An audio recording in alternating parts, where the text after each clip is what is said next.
You are now in the realm of enlightenment and transformation. Welcome to Chief Speaks. All music performed and produced by Yuya.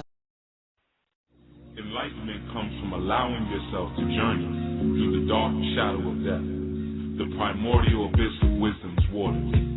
For it is the treasures and mysteries that lie waiting in the dark that transform us and propel us to a new enlightened state. One should never aspire to live in the light nor the dark, but should journey between the two in order to evolve the overall reality into a self-actualized creation. Knowledge is your light, as wisdom is your darkness. The bold interplay of the two in your life leads you to an enlightened understanding of yourself and the universe you've created. Male is your enlightenment, female is your transformation, child is your evolution. Woman, accept the light into your darkness, so it may enlighten you. Man, go bring your light boldly into the darkness, so that it may transform you. Enlightenment and transformation. I love you so much because you just don't know what you've just done for me. Thank you so much. Wow. This is like the best call I've had in ages on BTR. So this show was meant for me to be able to hear today, and I'm so thankful. That's his home. Therefore, now a new pathway has now been cut in order to get to the Almighty, where there may not have been one. So the communication with them, if they have enough power and strength to talk to us, the communication will be very clear. That's one of the reasons I don't get into the current events thing too much, because it starts to become a perpetual alarm clock that we just keep hitting snooze on. I speak to the ascended masters, quote unquote. I talk about spiritual stuff, but I also speak about some very practical, we can do today things. Be as natural as you can be with your spiritual. You can't always go by your feelings, because your feelings are corrupted. Your feelings are just as corrupted as everything else, your chakras and everything else. You got to know what's beyond you, and that's why we have elders. We can't do everything. You can't get everything out of books or weekend certification. You can have the most powerful, ancient, oldest, most, as far as you know, truthful tradition in your hands,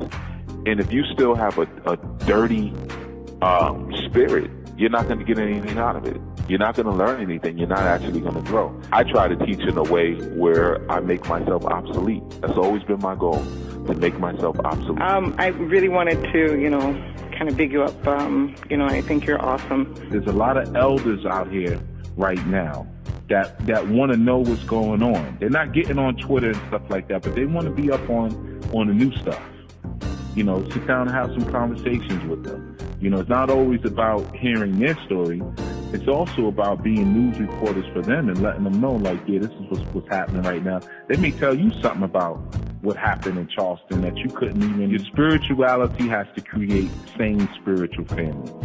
Okay, and that family exists first inside of you. You have to express the different expressions of that rainbow coalition of spirits inside of you first.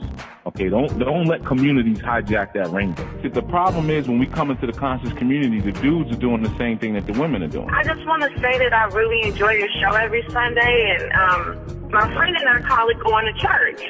When we call in, we'll be like, you going to church? And I'm like, where have y'all been at? God cannot go against its own truth. So anytime you have an inkling that God is going against its own truth, then God is no longer behaving as God. So therefore, the spiritual community doesn't recognize God. You dig where I'm coming from? Or can we have a new thought? Can we step outside of the books for a second and have a new conversation about hair weaves and wigs? Can we have a new conversation about homosexuality? Can we have a new conversation about vegan eating? What are we doing? It's a good day for exorcism. 347-945-7680. Call in and let's build.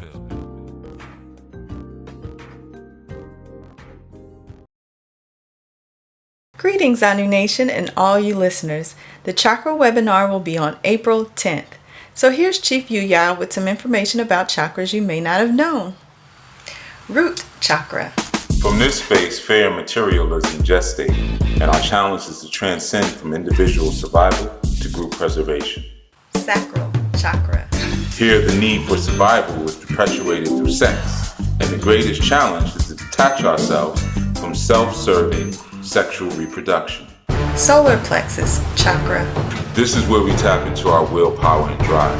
The challenge here is to learn how to gain power without dominating others. Heart chakra.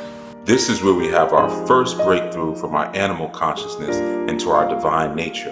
And here we discover that the relationship that exists amongst all living things on the planet is a relationship of oneness. Throat chakra.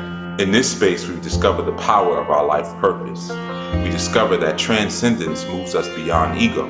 And our greatest challenge is to do away with the limiting perceptions that we have of ourselves. First eye chakra. Here we learn the power of love turned inward brings us face to face with the divine. So we are now aware of the duality of our God consciousness and our man consciousness. Crown chakra. Now we discover the beauty of annihilation, the deathlessness of death, where we see this beautiful obliteration that brings us into a oneness with the divine source. As we dissolve ourselves into the oneness, we become the oneness. Make sure you get registered at saduluhouse.com/events. You don't want to miss this one. Odabo. Greetings. Welcome to another Chief Speaks. And you are listening in on Enlightenment and Transformation. I want to welcome all of you who are listening in from the various channels and mediums that we are broadcasting on. This Sunday, I'll do you a favor and I won't list them, but I just want to say peace to you all whenever and however you're coming in. I certainly want to thank you, those of you who've been following our series and our different insight concepts for this year of 2016. As you know, some of you know, we're now in the month of April, and we're dealing with the concept of race first for the month of April. Race first. Last month we dealt with acceptance. So certainly if you've not heard any of the ones prior to today, I urge you after this segment to go back and reacquaint yourself, because there's a sequential process to each show, and there's a reason why they're ordered and how they're ordered. But last Sunday we had an open forum with our students, with our new students, which normally we do on the fourth Sunday, but they were covering me, which I appreciate because of some things that I had to take care of. So here I am, and again I'm Chief Yuya, and we're dealing with the concept of race first. And when I listened into last strong show that students did, there was a lot of talk surrounding culture, because of course it's very difficult to have a conversation about race without touching upon culture. But sad to say, in the spiritual community, a lot of times the concept of race is not really spoken on. To some degree, or maybe even to an equal degree, concepts surrounding gender are also not spoken upon. Unfortunately, sometimes when those conversations do come up, depending on the racial or sexual context where the conversation is initiated, you start to see a lot of immaturity in the theories, immaturity in the actual progression and movement of the individual speaking, and it becomes very myopic. You know, especially when you're dealing with concepts surrounding race. For some, especially those who teach in the conscious community or who do workshops or who sell products, they usually try to stay as far away from concepts surrounding race just because it could actually hurt their money, you know. So they just leave that out, they pretend it's not there. Then you have a whole nother crew that are colorblind, and race doesn't exist to me, we're all energy. Gender doesn't exist, we're all energy. These are just signs of two things. One, insanity, and two, extreme immaturity. And the immaturity reveals itself in one's inability to deal with reality. You know, first sign of an immature person, their inability to cope with the current and apparent and blatant reality. You know, and then the insanity comes in when you have people who have been doing that for so long that now their whole perceptual grounding and footing and rooting in what is real is completely gone, you see. So when we're dealing with race, first let's deal with, if we want to deal with the idea of energy, right? And I've spoken about this pretty extensively in my self-actualization talks for any of you who were present for any when I went around the country a year or two ago and gave some talks on self-actualization and what it is to actually actualize into the world. One of the topics and the things that we touched upon, and even what I'm even dealing with in my forthcoming book, The 14 African Principles, possible title. One of the words, concepts, and ideas that I spoke upon is the concept of truth, right? And as I mentioned in the 14 African Principles lecture that I did at Black and Nobel in Philadelphia, a year or two ago, truth is a force represented as its actual essence.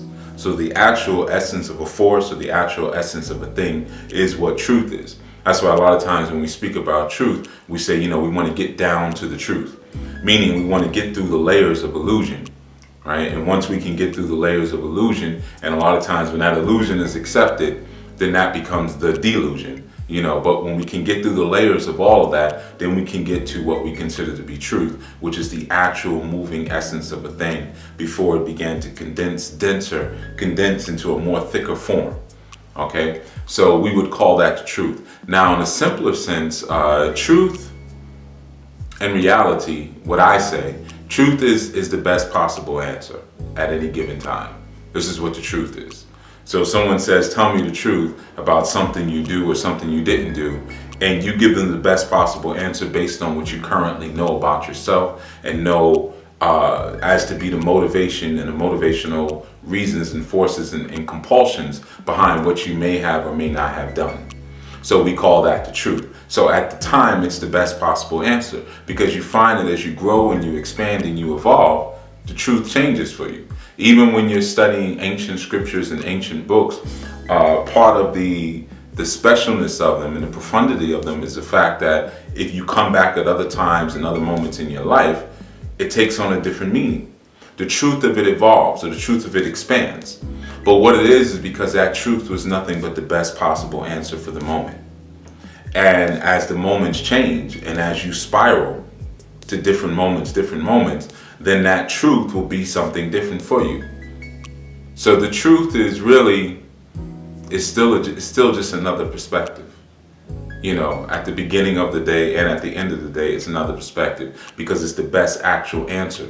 Because when we're really dealing with the actual essence of a thing or the actual essence of a force, with our finite minds, we wouldn't be able to process what that is anyway. You can't even process the energy of your own soul. You can only process the reflection of it. So I'm reflecting my soul through certain actions, through certain attributes, through certain states of being. This is a reflection of the soul, but it's not actually the soul. So therefore, even when it comes to truth, which is the actual soul of a thing, you're processing the reflection of said truth based on the amount of light that you can process. So as your vision expands and narrows more into a cyclopic view, you get more into that pineal area, and that vision becomes different, then in essence you can receive more light. As you receive more light, you receive a greater quality of said reflection, but you're still not looking at the source of the thing. You're still only looking at the reflected surface that source has decided to broadcast on. Okay? So that's why truth is ever expanding. It's one of the most exciting things that you can do is to pursue and explore the truth because it's ever changing, it's ever moving, it's ever expanding. Okay, so what does this have to do with the concept of race first? Okay, so the best possible answer, right? The first thing that we have to understand that anything that is actualized on the planet, and how do we know that something has actualized on the planet? Because it's apparent. If something is actualized, that means it's energized. Okay, the word actuality or actual is an off branch of an earlier road, energia. Energia, where you get the word energy. Okay, so if something has energy, then it's actualized. So anything that we can perceive has some form of energy. Okay, even things that are inorganic are energized. And it's energized enough so that it can become apparent in the world of our five senses. So therefore it's actualized. Now it's actualized as different things. Did it self-actualize in that it's actualizing with the purity from its own soul and its original production? Or is it actualized with a combination of that, also combined with what's needed for the moment and its contextual environment?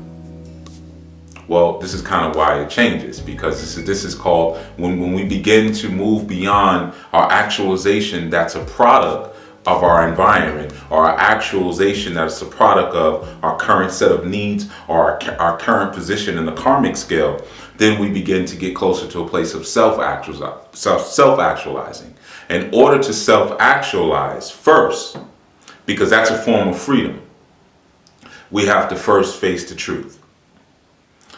Freedom cannot be achieved without first facing the truth. That's why so many people who were involved in so many different spiritual systems and studies, and they have magic crystals and special papyrus, and they have grimoires and spell books, and they're initiated here, initiated there. Many of them are still dealing with the same level of emotional and mental oppression that they were dealing with when they first came in, because they refused to face the truth. Now, I spoke about this on one of the acceptance shows. Being able to accept the darkness, face your twin or your Gemini, right? And your Gemini, Gem meaning marriage, is what you're married to, what you're attached to. You come into the world attached, already married. Now, your inability to face that is your inability to face truth, which is your truth. This is your truth. And if you can't face your truth, then you can never achieve freedom. That's why it's very dangerous when we start talking about race, or we start talking about sex and sexuality, to immediately go into this very immature space where we don't want to cope and deal with the reality of what is, because then we're not facing the truth. And if we're not facing the truth, we can't be free. We can't be free. Okay? So self-actualization is actualizing or bringing forth the truth of a thing. Now, in order to bring forth the truth of that thing, we first have to face that truth. If we're not bringing forth the truth of that thing, then what we've actualized and manifested ourselves to be on the planet is a product of our karmic contextual surroundings. Okay, I live in a tough neighborhood, so I have to be this. I live in a soft neighborhood, so I can be this. You know, I have parents that are like this. So therefore, I'm going to have to respond and create a personality for myself that's this. And as I spoke to you in one of the previous shows, that personality that we create is actually a defense mechanism. It creates that shell, that force field. Your personality is nothing but a defense mechanism. Your personality is not you actualized. Your personality is an after effect toxin of the spirit. Okay? So, coming back to this idea of race first, right? When we look at that concept and we say, okay, if all things that are energized on a planet and actualized to some degree are made of energy, then that means that all things that are on the planet and that are actualized are moving. So therefore, all things that are on the planet and that are actualized and that are made of energy have the potential to transform because they're moving. They have the potential to transcend their current form. Okay? So, I'm saying thing, but now let's relate that to person, place, or thing. So, all people on the planet, if we see them, if they're here, they've actualized, they've energized. So that means all people on the planet have the potential and possibly even the divine compulsion and charge to transform. We could say that all things, all people on the planet are here to transform. And the actualization or the manifestation, the materialization that they pick in order to traverse the earth with is going to be the best possible answer that's needed in order for them to transform. Okay? So, for instance, if I have a karmic balancing that I'm looking to answer, and I'm looking to create some level of horizontal sameness across that plane, some balancing across that plane, then as I'm condensing myself onto the planet, I'm going to pick a form and a contextual environment that's going to allow me to transform into that state that balances out what I came to do. And energy can pick whatever form it wants to. It can pick whatever race it wants to. It can pick whatever sex it wants to. Okay? But whatever it's choosing is not to be ignored, because when you ignore it, you pick the actual tool and the thing that you needed in order to transform. Okay? So me coming here as a black man, race first, I'm dealing with that first. Because as a man, before I'm dealing with anything, before I'm dealing with initiations, before I'm dealing with my wisdom, before I'm dealing with my knowledge, before I'm dealing with my understanding, I'm dealing with the base rudiments that I came down with as tools that I would have had whether I was enlightened or not enlightened. Okay? Because whatever those tools were are what helped me to get enlightened. Me being a black man, and a black man of the ilk and fabric and cut that I am, is what was needed for me to transform, and what is still needed for me to continue to transform. Okay? Now, if I have to come back to this place again, if I'm gifted with the possibility of having to try again, then I may take on a different form that's needed in order to transcend and transform again, because it's a constant transformation. And the further I get away from my source, the more diverse that transformation is going to take on. The more diverse variety that transformation is going to take on. We live in the world of duality and variety. Why is there so much variety? The same reason there's so much conflict. Because we're searching for the best possible answer. That's the only reason why we engage in conflict. I say I'm the best, you say you're the best. So what do? We challenge each other. And then when we finish challenging each other, we find out who the best is. So we find out who the best possible answer is. I want to pioneer that new land. You want to pioneer the new land. I think I'm the best guy for the job. You think you're the best guy for the job. We engage in conflict. When the conflict's over, we find out who the best person is for the job in that moment, because that may change. And remember, when you're dealing with conflict, conflict is synonymous with sex, which is also synonymous from a mythological perspective with dancing. Sex, dancing, war, they're all the same thing. What they do is they bring us to a place where we can now view and look at the best possible answer, or we can look at the truth. So the further we get away from our divine source, the more questions we have.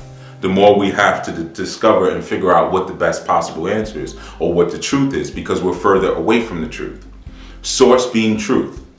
Now, as we drop, and we need to go far away, because the further we go far away, the more profound the answers. But the further we go, it's like this. It dissipates in this direction. The pyramid gets wider and wider and wider, and it gets more diverse. At the bottom, it's very diverse. Very, very, very diverse. And there's so many questions. What's the best this? What's the best that? What's the best that? What's the best that? You even look now on a lot of TV shows. They have all these different shows where they're showing the best of each person in their category.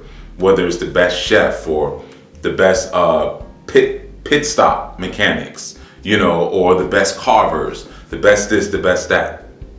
Because the further we go away from the source, the more we need that truth. And that truth can be derived through conflict. It can be derived through the coming together, sex, conjoining. It can be derived through dance, and dance is another form of melting consciousness together and moving mathematical equation out of the scenario. You see? So the various races that we have on the planet are the various needs and different ways that the divine needed to transform itself in order to develop the best possible answer. When you ignore your race, and there's nothing worse to me than a race traitor. They disgust me. When you ignore your race, or even when you ignore your gender, you're ignoring the form that the divine had to take on in order to develop the best possible answer for your own personal charge. What is that personal charge? It's called your life purpose. That's the question that you came to the planet to answer. And when you ignore what you came to the planet as, and you came to the planet with, you'll never, ever walk through the gates that will reveal that answer to you. Because without facing the truth, you'll never see freedom. And the truth is the best possible answer. Without facing the best possible answer, you'll never see freedom. And you look at that in so many different senses. This is why the great El-Hajj Malik El-Shabazz said, in order for there to be a revolution, there has to be blood. There's no revolution because you don't want to get bloody. That was the best possible answer. In order for us to do this at the level that we say we want to do it, then we're going to have to be ruthless. And our ruthlessness will bring us to that place that we keep shouting and screaming that we want to be at. Well, it's the same thing with your spirituality. Sometimes you have to be ruthless enough to be honest and face the truth of what you are. And in facing that truth of what you are and investing in that ruthlessness, then you can say, okay, me being willing to do what I need to do now has freed me. Me looking at my actual positioning, me looking at my actual situation has been free. And because we always keep the blinders on and we don't want to look, we can't free ourselves up. Because we have such emotional immaturity, we can't free ourselves up. You know, for those of us, most of us who are studying indigenous studies or spirituality, it's going to take you somewhere indigenous. And it's very easy to look at those who are not melanin dominant and say, well, that's my historical enemy and they have no place in this learning environment. They have no place learning anything. Okay, no problem. So how will you get them to no longer be your enemy? Now you can say, okay, I'm going to eradicate the planet of all of them. See, but that's childish. Are you really going to do that? And can you really do that? When you can't even eradicate yourself of your own nonsense, you're going to eradicate the planet of someone else who also came with a mission to transform? And then the silliness and the immaturity in that perspective is, it's just very dualistic. So to make it more simple, as a black man, and even as black people, we have many historical enemies on the planet. It's not just white people. So now I'm making it real simple. We're just going to go on real primitive terms. We have other historical enemies. So if you were to really study the history, for those of you who have, not assuming that you have not, you'd realize that every group of people on this planet at some point has been your enemy. Now what? Now what do you do? Now you can say, well, based on that, you're going to isolate yourself and you're going to hate everyone. That is your prerogative. Certainly you can do that. Or you might say, well, why? Why is that? And then we can always fall back to a black supremacist perspective. That's easy. We can always do that. Well, we were the first to build this and we were the first to... You're absolutely right. We were. We were. You know, that's easy to prove. That's not, you know, real hard to figure out that we were on top for a very long time. We were the first to develop a lot of different things. Very easy.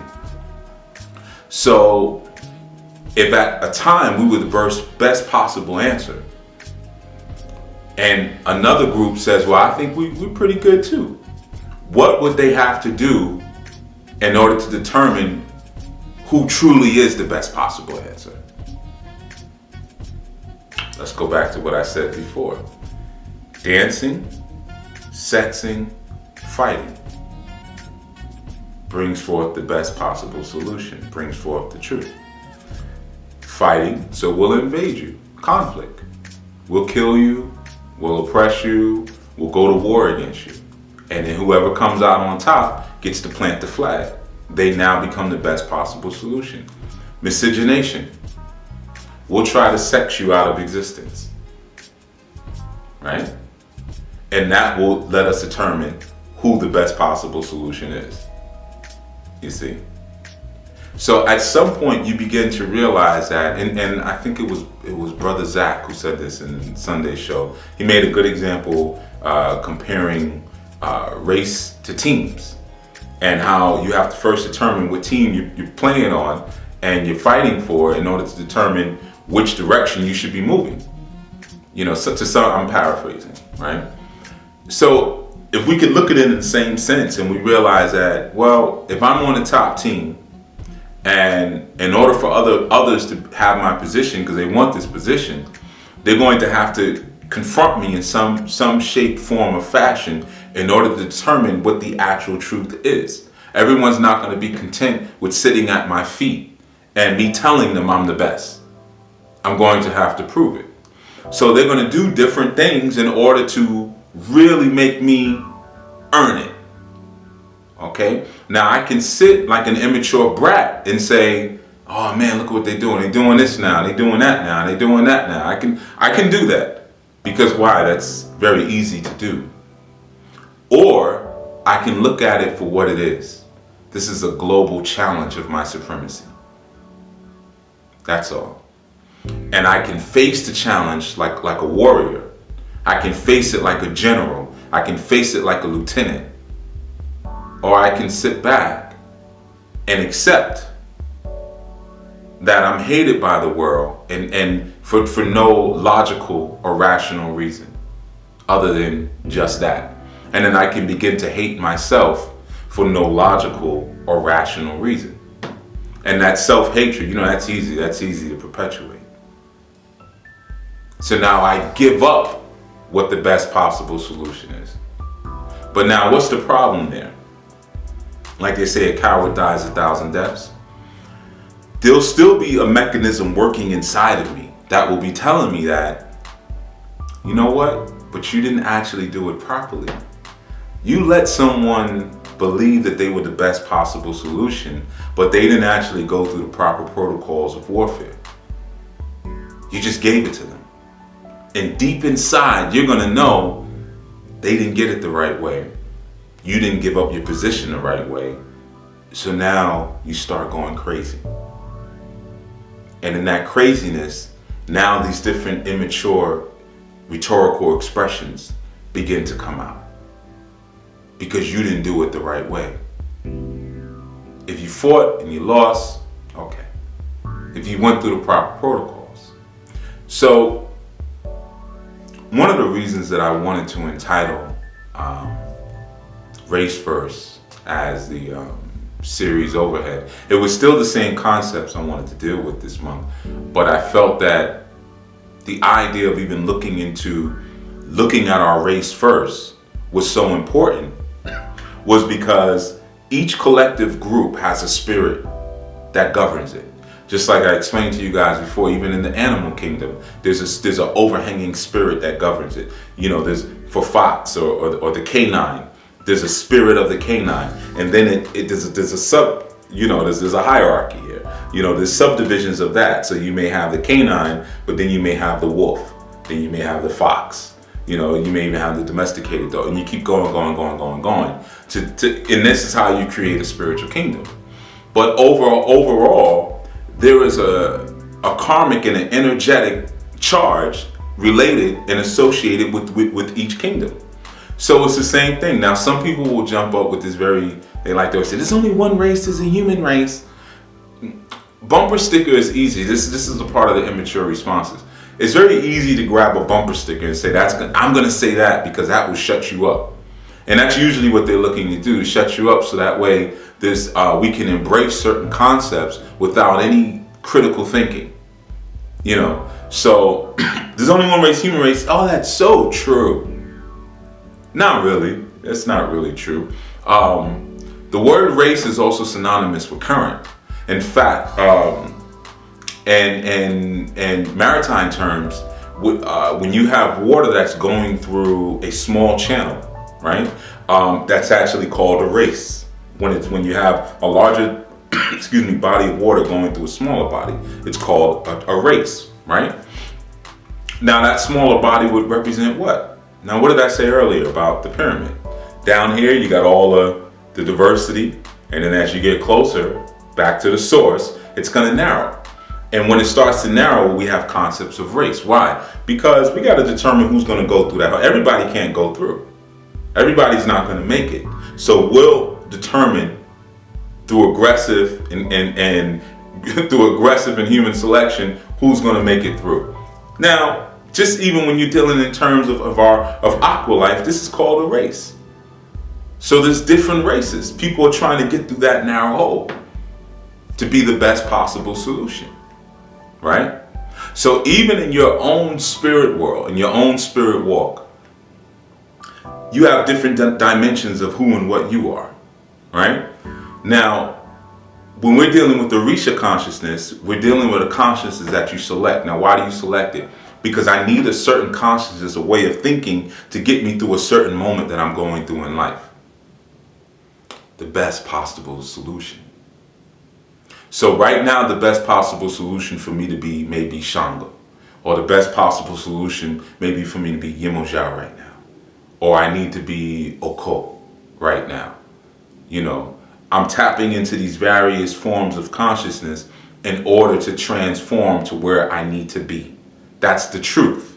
That's the best possible solution. Now, how do we know it's just best?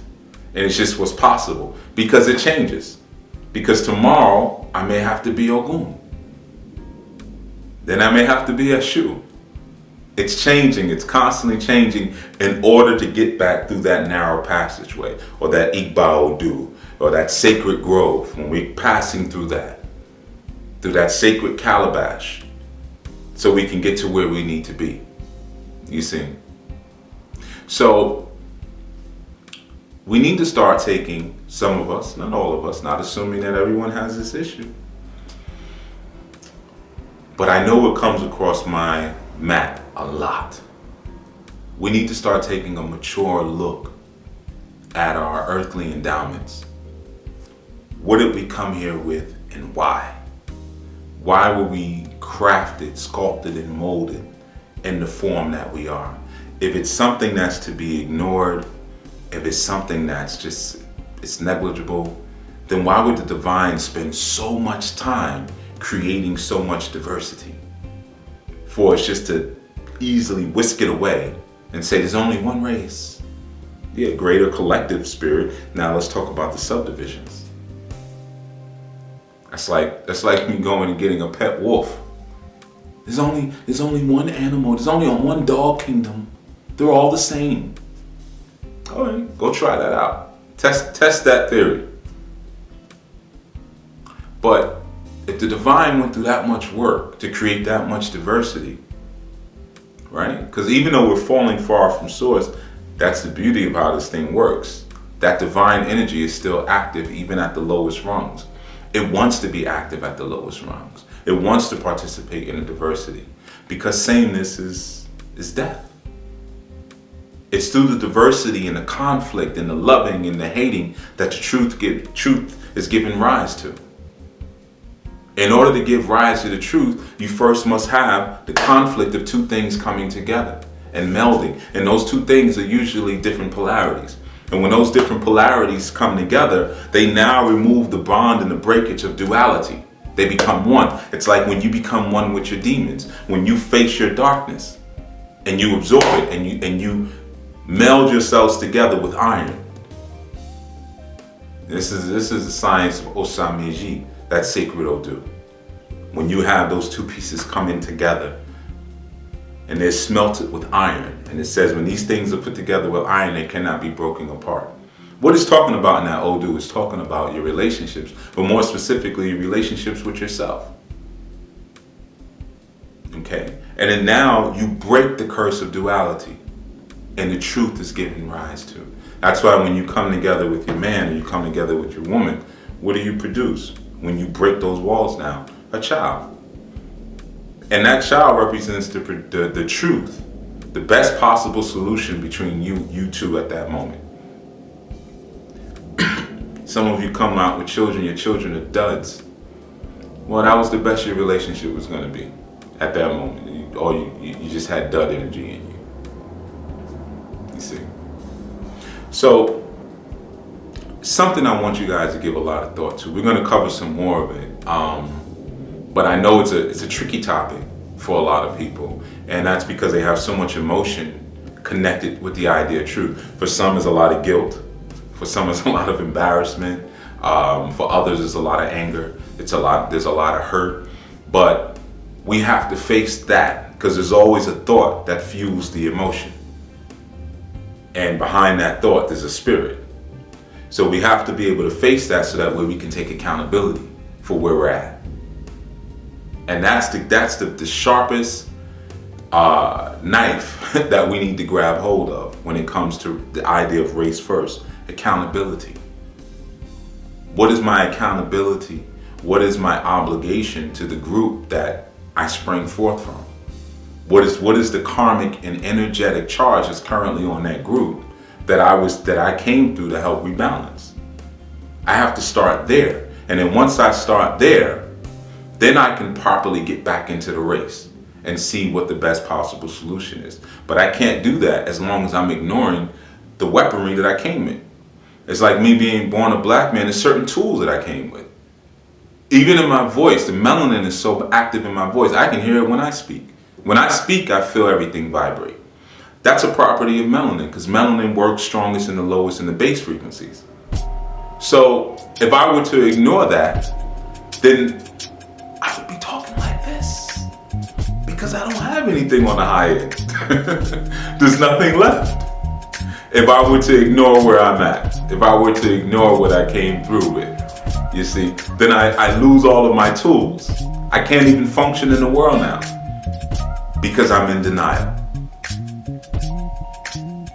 All right, so this has been part one. We're going to get into part two in our next Chief Speaks. I want to thank you all for listening, and thank you all who have been sending in your comments and liking the videos and commenting. I encourage you to do that, and we can also continue the conversation through that form as well on YouTube comments. All right, but until next strong, I am Chief Yuya, and everyone be safe and think about what we spoke about. Peace. Greetings, Anu Nation and all you listeners. The Chakra webinar will be on April 10th. So here's Chief Yuya with some information about chakras you may not have known. Root chakra. From this space, fair materialism gestated, and our challenge is to transcend from individual survival to group preservation. Sacral chakra. Here, the need for survival is perpetuated through sex, and the greatest challenge is to detach ourselves from self-serving sexual reproduction. Solar plexus chakra. This is where we tap into our willpower and drive. The challenge here is to learn how to gain power without dominating others. Heart chakra. This is where we have our first breakthrough from our animal consciousness into our divine nature. And here we discover that the relationship that exists amongst all living things on the planet is a relationship of oneness. Throat chakra. In this space, we discover the power of our life purpose. We discover that transcendence moves us beyond ego, and our greatest challenge is to do away with the limiting perceptions that we have of ourselves. First eye chakra. Here we learn the power of love turned inward brings us face to face with the divine. So we are now aware of the duality of our God consciousness and our man consciousness. Crown chakra. Now we discover the beauty of annihilation, the deathlessness of death, where we see this beautiful obliteration that brings us into a oneness with the divine source. As we dissolve ourselves into the oneness, we become the oneness. Make sure you get registered at saduluhouse.com/events. You don't want to miss this one. Odabo.